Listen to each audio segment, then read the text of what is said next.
Right breaking చూస్తున్నాం. ప్రముఖ రచయిత బొగ్గుల శ్రీనివాస్ ది హత్యనని పోలీసులు తేల్చారు. ఈ నెల 14న పాలేరు రిజర్వాయర్లో అతని కారును గుర్తించారు.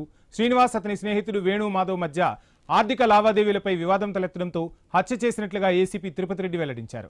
నకరికల్ జనగామ రహదారిలో కత్తులు రాడ్లతో శ్రీనివాస్ను దారుణంగా కొట్టి చంపారని పోలీసులు పేర్కొన్నారు. ఈ ఘటనలో 4 నిందితులను అరెస్టు చేశారు పోలీసులు.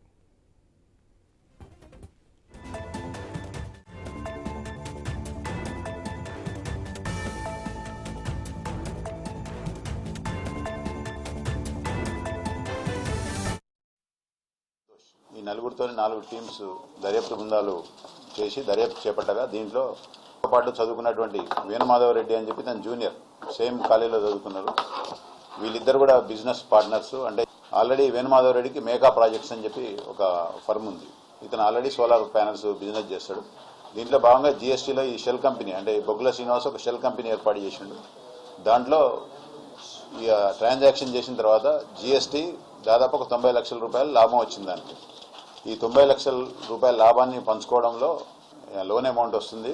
ఆ అమౌంట్ను అతనికి ఇచ్చేస్తా అని చెప్పి శ్రీనివాసుని నమ్మించి తీసుకొని వచ్చి మన నార్కెట్పల్లి మరిపెడ మధ్య రూట్లో అతన్ని కారులో కొట్టి చంపి తీసుకొని వచ్చి ఆ కారును యాక్సిడెంట్గా అంటే అతను నడుపుకుంటూ కారులో పడిపోయినట్టు యాక్సిడెంటల్గా చిత్రీకరించాలని చెప్పి ఆ బాడీని అందులో తేయడం జరిగింది.